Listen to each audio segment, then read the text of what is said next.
Guys, good afternoon everyone. Welcome to my YouTube channel. This afternoon, we will discuss about the step up transformer from 220 volts primary winding to 380 volts secondary winding.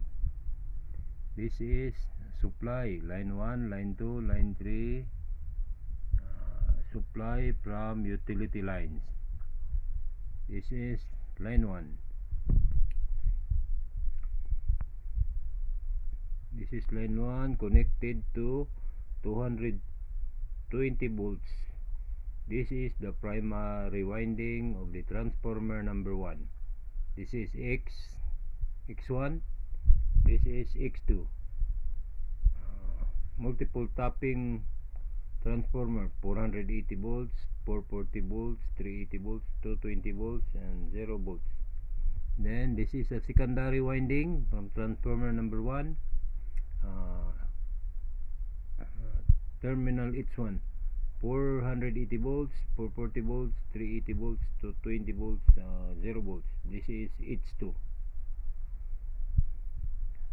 Then ang line 1 natin naka-connect sa primary to 20 volts. Then ang ating load sa secondary winding 380 volts para sa ating motor connection, terminal 1, 3-piece motor, 380 volts 3-piece. Then this is our line 2 connected sa 220 volts sa primary transformer number 2, X1. This is 480 volts, 440, multiple tapping, then 380 to 20 sa line 2 sa primary winding, 0 volts. Then ang secondary winding natin sa transformer 2 number 2, H1, 480, 440, 380 to 20, 0 volts. Then nagka-connect yung load natin, terminal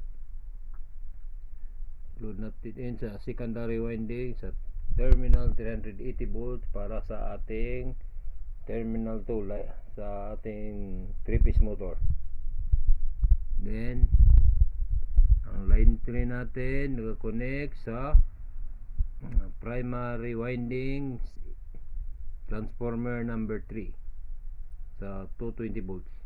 This is 440 volts, 480, 440, 380 to 20, 0 volts, X1 and then X2. Then this is a secondary winding, H1, 480, 440, 380 to 20.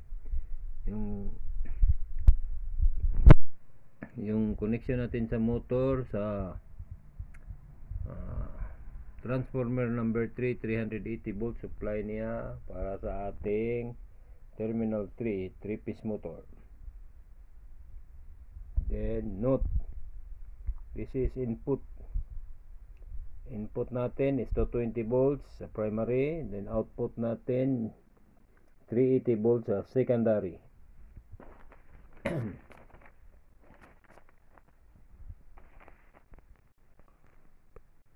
Bible verse of the day sa book of Romans 12 verse 48.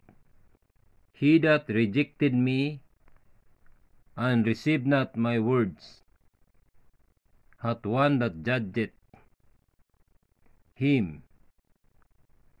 The word that I have spoken, the same shall judge him in the last days.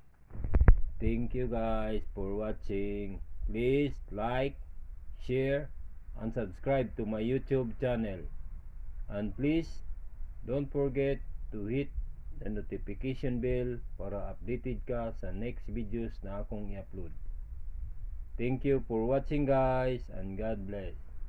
To God be all the glory.